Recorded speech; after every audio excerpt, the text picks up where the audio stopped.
Iron Maiden conquered the 1980s with relentless optimism and perseverance, selling out dozens of shows and releasing a steadily progressive sound that was pivotal to their broad-ranging success and appeal.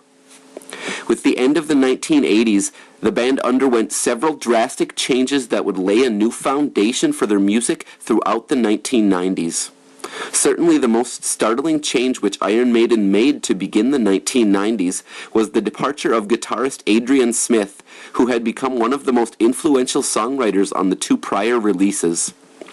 Replacing him was Yannick Gers, who had previously played with Iron Maiden alumni Paul Di'Anno and Clive Burr in a failed project called Gog Magog, and also with Bruce Dickinson on his solo recording of what would come on to No Prayer for the Dying, Bring Your Daughter to the Slaughter for the Nightmare on Elm Street 5 soundtrack. The other monumental change they went through was, musically speaking, a complete 180 from the progressive, introspective, and bombastic sound they had been snowballing with since Somewhere in Time. While writing for No Prayer for the Dying, Steve Harris and company made the decision to go back to a more simplistic rock sound that not only did away with most of the keyboards, but simplified the overall instrumentation and song structures, giving the songs a more edgy and streamlined sound that could have easily catapulted the band into the pop charts had this trend continued on future releases. Officially, it was this decision which was Adrian Smith's last straw, and is cited as his main reason for quitting Iron Maiden in 1990. While certainly devastating to fans, it was not a complete surprise to anyone who analyzed Smith's lyrics off of Somewhere in Time, which strongly indicated he was, even then, wrestling with his place in life and wondering if he still wanted to play music professionally any longer. While the transition between the sound of Seventh Son of a Seventh Son and No Prayer for the Dying was startling to hear, it was not the first time the band had overhauled their sound between two consecutive records. When Iron Maiden had gained so much popularity after Power Slave's release, many fans were equally or perhaps more startled when hearing Somewhere in Time for the first time. Whatever the real reasons behind the drastic simplification of their sound for No Prayer for the Dying, it remains one of the band's least popular records and is often cited as their poorest effort. How much credence is there to this claim? Is it really their worst? And more importantly, is it even all that bad of a release? Or were people just put off given the prior release having such an ethereal quality to it? Today, we find out as we explore Iron Maiden's controversial inauguration into the 1990s, No Prayer for the Dying. Welcome again, everyone, as we push on into what is considered by many Iron Maiden fans to be the low point of their career. While No Prayer for the Dying is definitely one of their weaker releases, I don't believe it was their worst effort. Having explored the depths of themselves on the two prior releases, they had gained a new dimension to their sound that didn't entirely dissipate with the release of this record. No Prayer for the Dying was purposefully rent asunder with minimalism, but what the ultimate motivation for such a move is still a mystery that only the band members could reveal. As they matured, enter the 1990s proved to be a difficult transition, as the geopolitical tension of the world was felt more acutely by the 30-something fathers. This is evidenced by the drastic shift of lyrical themes to an intensely emotional resentment and, at times, bitterness toward what they perceive to be the underbelly of humanity. While some of the lyrics on this album are still influenced by historical episodes and works of fiction, much of the lyrical content is very much about the state of the world at the time of its writing, as the Cold War was coming to an end and other different political aspects. This is by no means a bad thing, as it showcases a willingness to talk about controversial subjects and be concerned with the potential downfall of our modern way of life through these destructive expressions.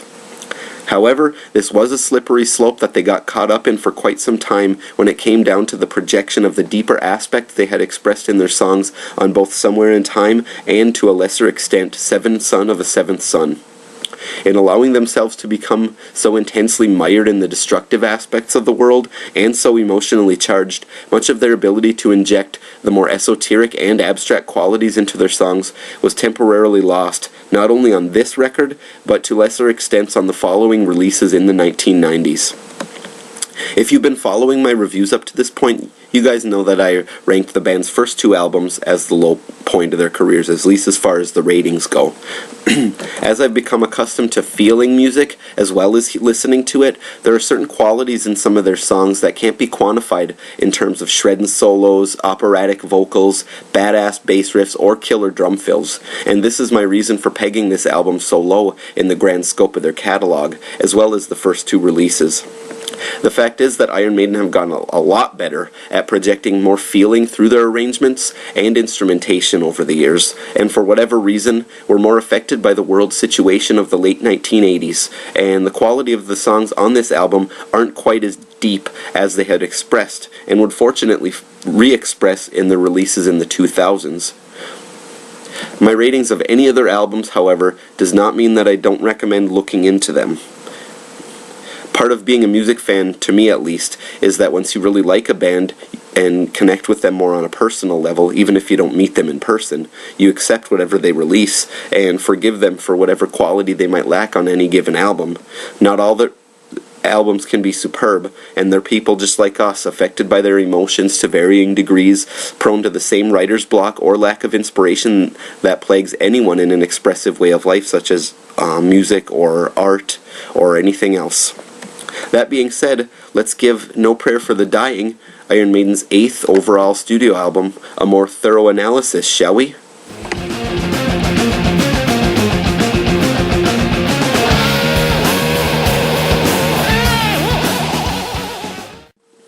Okay, Tail Gunner. It's got a cool opening that nicely captures up the gearing up for an air battle with a nice bass riff carrying on into the verse. Really cool ambience with the cymbals. Nico does a good job on that part. Also, there's a really cool intro to the instrumental bridge in the middle of the song. It's got a good feel for that air battle scenario as well. The solos are also done well in capturing and conveying the shooting and evasion situation. Neutral or critical notes, the verses feel distant, although the vocals are technically decent, and with the melody and gruffness utilized well by Bruce Dickinson to convey the different moods. The chorus is very repetitious. It feels unpassionate, flat, and lacking a bit of dimension. The lyrics are okay, and a decent story's told through them, but again, much of the overall feeling, the song falls flat in that regard, and the soul or projection of the song is very weak. So, let's take a look at the rating. And Tail Gunner receives a final rating of 8.04 out of 13.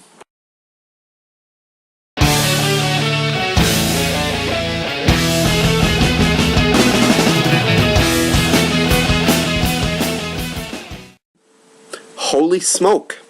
I love the intro of this song. It's got a very cool riff, and you really get the vibe of effrontery and deception, the religious fervor of the televangelist.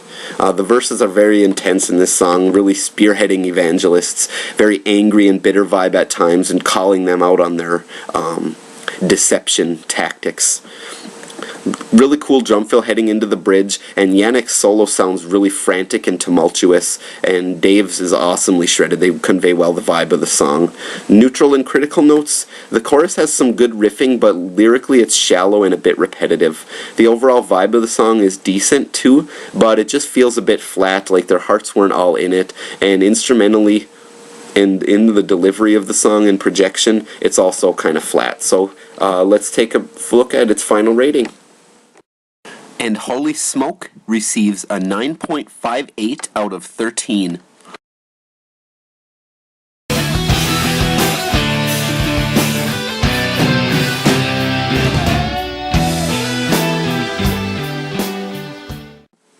Alright, the title track, No Prayer for the Dying.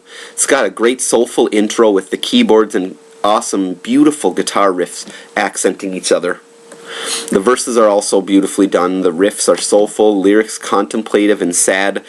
You can feel him longing for so much more. The bridge verse, also passionate and introspective with the overall delivery. The instrumental passage in the middle has a get up and go vibe, like Steve is, you can feel him seeking to find his purpose, feeling lost, but resolved to carry on and continue to seek, not giving up, always questioning, and you can feel the intensity and desperation in the solos that are played during this passage as well. The chorus, I guess you could call it, at the end of the bridge is very soulful. You can really feel the grasping as he attempts to understand life, the profound sadness and confusion at lacking the answers. On neutral and critical notes, it was a pretty good song, but I sense a definite holding back vibe, as if Steve were scared to dive as deep as he did on the two previous albums, frightened of what he had seen, and even though he found some clues to help him, he was fearful of the consequences of sharing too much of that with people as he went along in his pathway of life. So, without further delay, here's the rating. No Prayer for the Dying's final rating is 9.85 out of 13.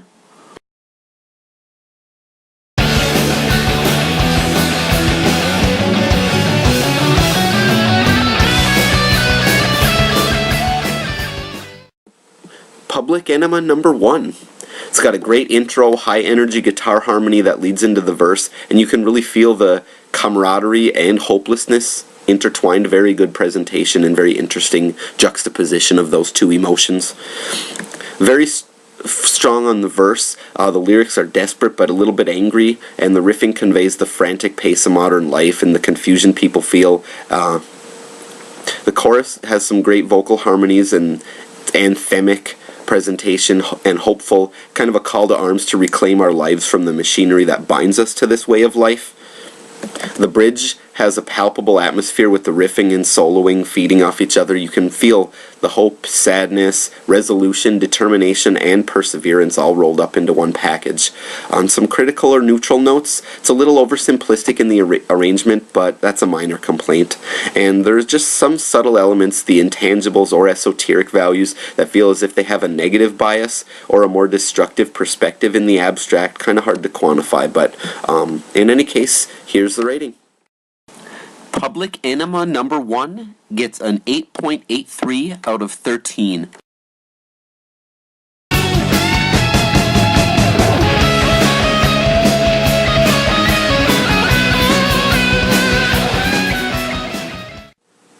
Okay, Fate's Warning. It's got a contemplative vibe in the intro, keyboards and guitar riffing working really well together. Pre-verse riffs groovy heading into the verse, and the verses themselves are decently soulful, passionate, and contemplative. The bridge has some nice frantic riffing and drumming conveying the mood well. Beautiful guitar harmony, powerful solo on guitar with bass riff coming in, really puts a nice positive spin on this instrumental bridge, and it segues back into the final chorus. On some critical and neutral notes, the pre-verse riff and the verses, despite the positives above, just lacked some depth, and the verses seem a bit naive. The bridge verse calls attention to some negative aspects of the consequences of like natural disasters and other traumatic experiences on the earth, yet some quality to it abraises me. I guess it was just the lyrics and the inability for whoever wrote them to constructively analyze the subject matter. The chorus overall is not very strong, lyrics are uninspired, and overall just lacks some punch. It's an inconsistent track, too much bumpiness in the mood and projection, and the vibes are kind of disjointed. So, here's what I gave it. Fate's Warning receives a 9.41 out of 13.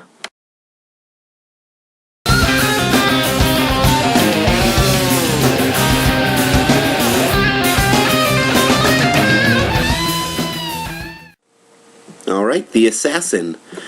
The intro does a really good job at conveying someone on the hunt for the kill. Some nice progressive rock shifts and passages. The verses also do a really good job of putting you in his head. I really feel like you're at the trigger of the gun. The chorus is also cool. The chanting of "better watch out" and the vocals Bruce uses, clean and gruff, are both pretty strong. The riffing is solid, really puts you in that scene, conveying dread and confidence. The bridge between the chorus and the final verse really amps up the tension as he closes in on his target, chasing with the adrenaline pumping, all the stuff working well to convey that mood. And the solos during the bridge especially conveying well his body, really amping itself up, the racing heart and the excitement building as he closes in on his kill. The neutral and critical notes I had to say about this, they're despite the strengths, the chorus does kind of feel zombie-like at times, and it's a bit repetitive. It's a pretty solid song overall, just not a quite fully conscious effort. The esoteric values are kind of lacking in certain vibes. So, there's the rating. And the Assassin receives a 10.02 out of 13.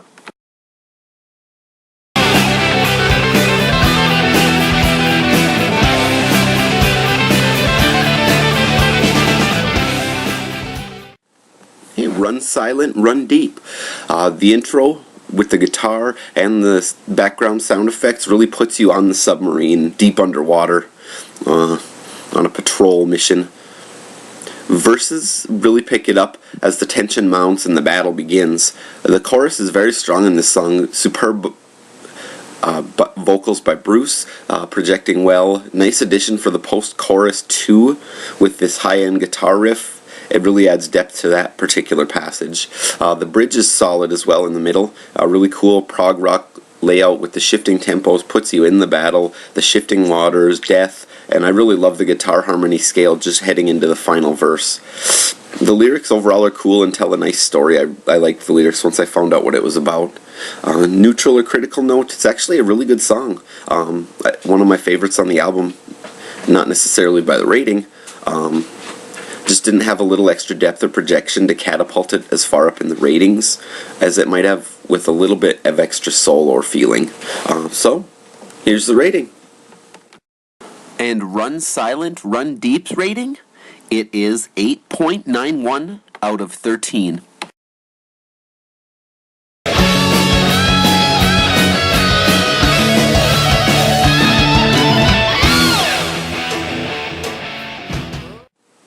Okay, Hooks in You. It's got a nice bluesy rock vibe to it.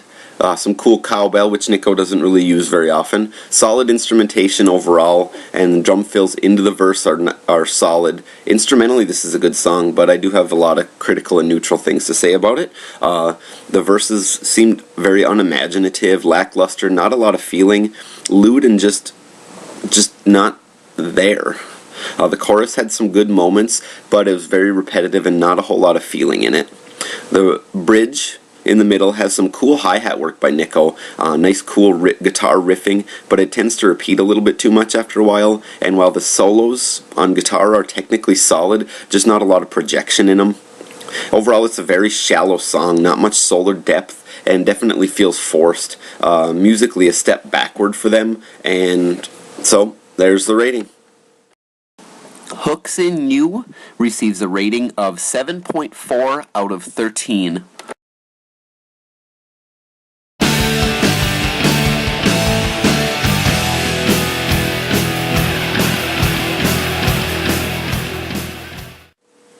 Bring Your Daughter to the Slaughter. It's got a really creepy vibe as the intro builds. The vocals definitely have a Halloween kind of vibe. Riffing paints a good atmosphere for a stalker, which is perfect because this was on the Nightmare on Elm Street 5 soundtrack originally, before being re-recorded. So, definitely fits that theme. The chorus vocals are solid, technically strong. The bridge instrumental, fairly good with some groovy riffs and solos. The chorus during the bridge, it's kind of where he's just speaking the title of the song. The chanting part really builds the atmosphere, sinister and creepy vibe, and the guitar harmony adds a nice touch to the mood. The final chorus is also cool with some nice haunting solos and add a good punch to it. On some neutral or critical notes, the chorus vocals just don't have a ton of punch to them as far as projection goes. The lyrics are definitely the weak point, just kind of a hobby song kind of material. And the bridge chorus intro is weak, but as I said a little bit ago, the chanting and the guitar harmony salvages the atmosphere of that passage. And it's not a particularly deep song, just feels dim, a bit flimsy and uninspired. So, there's what I gave it. Bring Your Daughter to the Slaughter's rating is 7.65 out of 13.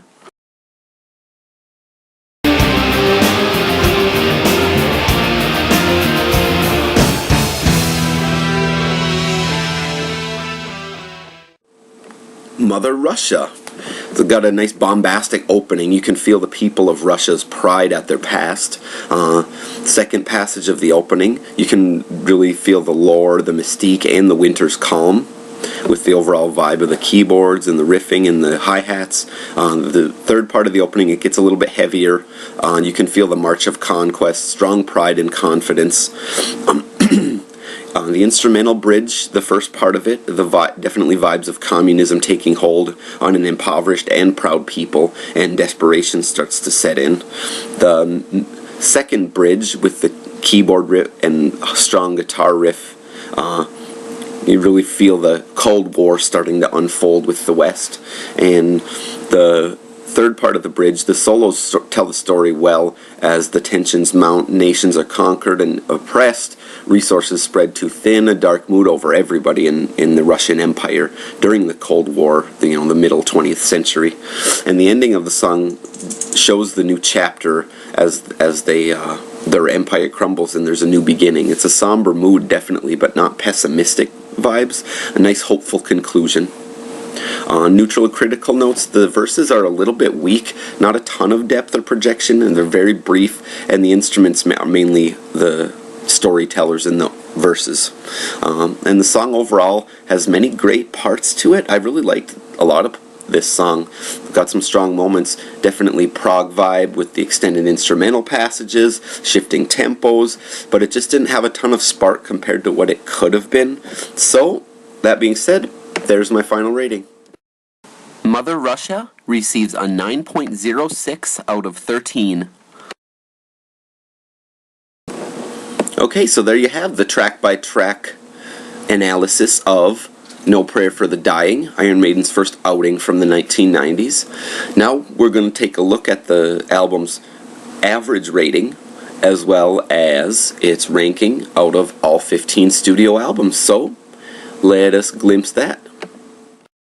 Alright, so as it stands for the final rating, No Prayer for the Dying receives an 8.88 average out of 13 points, ranking it 13th out of 15 studio albums.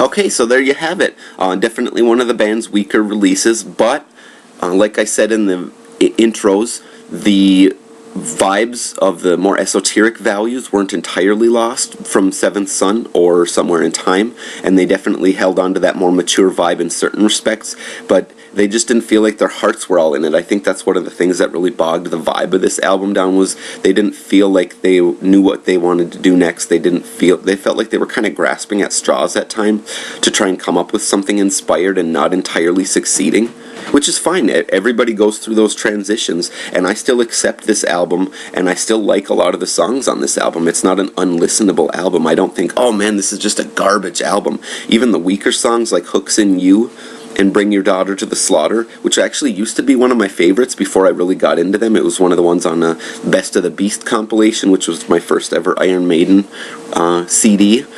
I liked that song a lot, but then after listening to their other stuff and getting a taste of the depth and soul that they could project through their music and really understanding that dimension to a band, it definitely drastically shifted towards the bottom end of the ratings as far as how I feel about the song. But like I said, they're all listenable songs, and I still recommend listening to this album, giving it a shot. You might like it more than I did, or a lot of people do. This is generally considered their worst album, and yeah. So, feel free to leave some comments below. Let me know how you feel about this album if you've never heard it. Hopefully I can persuade you to listen to it, give it a shot, because there are some good moments on it. And yeah, 2 weeks from now we'll be examining the band's 1992 explosive release, in the sense that it was a lot larger and longer time, running time, more songs on it. And yeah, that would be 1992's Fear of the Dark. So, that being said, thanks for watching, and thanks again everybody, all the new subscribers, and everybody else for continuing to watch these videos and get some enjoyment out of them. I've enjoyed reading all your comments and responding and conversing about this. It's good to talk with other people that like similar music. So, I will see you in 2 weeks with Fear of the Dark.